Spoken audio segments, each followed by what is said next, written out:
James Cameron descended nearly 11,000 meters into the abyss.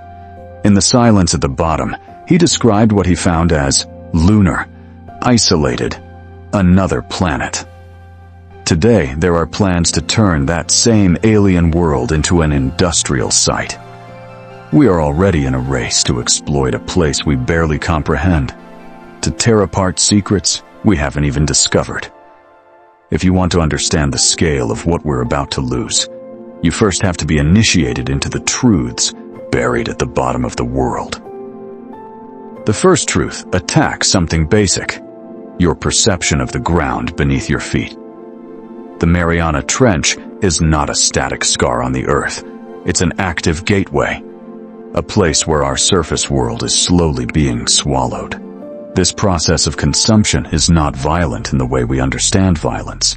It is slow, indifferent, mechanical. The first hidden truth of the Mariana Trench is that it is not a static scar on the seafloor.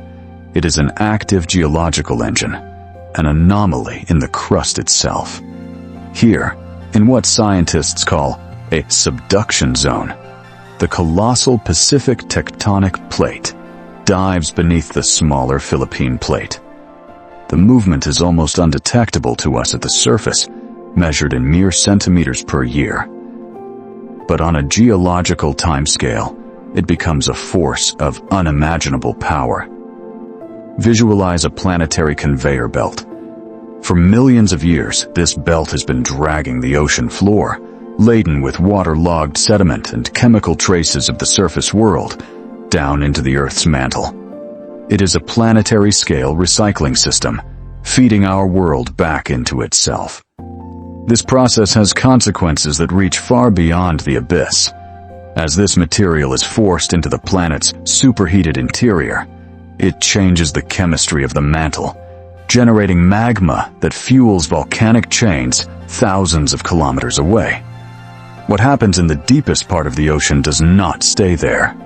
It actively reshapes the surface of our world. It is a place of immense pressure, of grinding and destruction, where the very crust is consumed. A true dead zone to any passing submersible. Yet it is in this precise crucible of geological violence that something impossible begins. That impossibility is life. On paper, it's a logical paradox. In the Hadal zone of the trench, the pressure alone would pulverize any familiar terrestrial organism, crush it down to molecules. The darkness is not just deep, it's absolute. A void where photosynthesis isn't just difficult, it's categorically impossible. So, when you think about it, the question is unsettling. How does life persist in a realm seemingly designed for annihilation? The answer is simple. Life there does not look to the sun for energy. It feeds on the planet itself. This process is known as chemosynthesis. Our world is built on light, that world on chemical reactions. Organisms in the deep thrive on methane, hydrogen, and sulfur compounds leaking from the seafloor.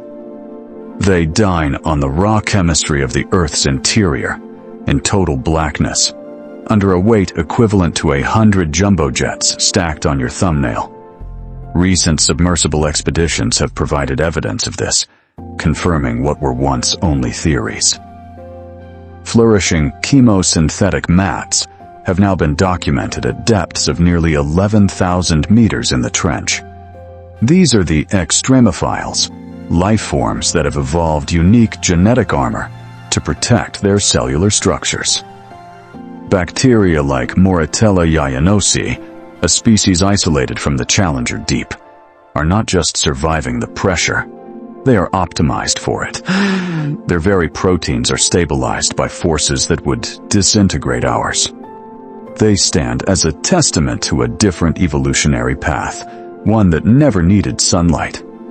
This brings us to a critical realization. Complex life does not require familiar conditions. It requires stability, energy, and time. The trench provides all three. The implications are, honestly, profound. reshaping the very definition of a habitable environment, not only on Earth, but across the cosmos. It is a pristine, self-contained world, governed by its own ancient rules, an ecosystem seemingly untouched by the familiar cycles of our surface world. Or so we thought. Because even here, in the deepest, most isolated environment on the planet, submersible footage reveals an anomaly. Something else. Something that does not belong. Something unexplained. That anomaly is of our own making. A signature that does not belong in this pristine, self-contained world. To understand it, trace the journey of a single microscopic fragment. It begins, perhaps, as part of a water bottle, used for a few minutes, and then discarded. For years, it drifts in the surface currents, breaking down under the sun, becoming smaller and smaller. You might think it would vanish into the vastness. Eventually, it is captured by marine snow, the slow, constant rain of organic detritus from the world above. And so its descent begins. A journey that will take decades, down through the twilight zone, past the bioluminescent hunters, into the crushing blackness of the abyss. It falls silently, spiraling down through 11,000 meters of water, a tiny piece of the 21st century, on a collision course with the ancient past. Until finally, it settles, coming to rest in a bed of sediment that has lain undisturbed for 100 million years. A permanent, synthetic fossil. This fragment is not alone. In the deepest sediments ever sampled from the trench, brought back by deep-sea submersibles from a darkness natural light never reaches, we have found our mark. Industrial chemicals, persistent pollutants, and countless microplastics. This place, which we imagined as the last frontier, has instead become a silent archive of our activity. A final, dark museum for our civilization's chemical signature, revealing a deeply unsettling truth. We used to trust distance and depth as protection. Distance alone is no longer a barrier. Our presence is already recorded, a permanent stain in the deepest parts of the planet. But what we've sent down so far is accidental, a ghost of our world above. Now, a new kind of presence is being considered, a deliberate one of industry and extraction. This leads to a fundamental question about what this place should be. Is the Mariana Trench a priceless natural laboratory, or is it simply a mine? This is not an academic puzzle. You might think this is abstract. It isn't. The choice between laboratory and mine is being made now, in our time. And it is quietly defining humanity's final relationship with its planet. On one side is the argument for preservation, to treat the trench as the ultimate natural laboratory, an abyssal observatory rather than a quarry. The extremophiles thriving under its impossible pressure produce unique biological compounds, extremozymes.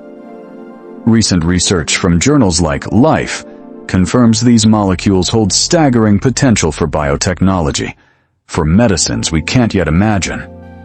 Studying how this geological engine sequesters carbon can refine our climate models. It is a living archive that contains the blueprint for life's absolute limits. As explorer James Cameron has noted, more people have stood on the moon than have visited this abyss. We went to the moon to observe. We did not dismantle it for parts. On the other side is the argument for industry, for extraction. The same tectonic forces that carve the trench also concentrate rare earth metals and minerals on the seafloor, resources deemed critical for our surface-level technologies. The proposals involve automated submersible machinery, scraping the Hadal floor, an act that would annihilate an ecosystem that has been stable for eons. The unique, unexplained biological signals, the very anomalous data of this alien world, would be silenced forever. It is a path that, as many now warn, ignores hard-earned lessons and risks repeating past mistakes. So we are left with this balance: irreversible destruction weighed against priceless discovery, a known profit against an unknown potential. But perhaps this framing is too simple.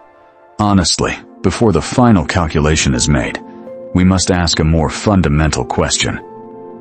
What is this place truly? Not what it can be used for, or how efficiently it can be stripped, but what is its essential nature? So, what is this place truly? It is not a static void. It is a geological engine, quietly grinding and folding the skin of our planet. It is a cradle for a form of life that scoffs at the sun, thriving where light has never existed. And it is an archive, rapidly hardening into the final tomb for the chemical ghosts of our civilization. In essence, it is a living system, a reminder that the most consequential processes shaping our world have always unfolded far from human eyes. They are no longer unseen. The anomaly is resolved, and we are left with one final, unsettling question.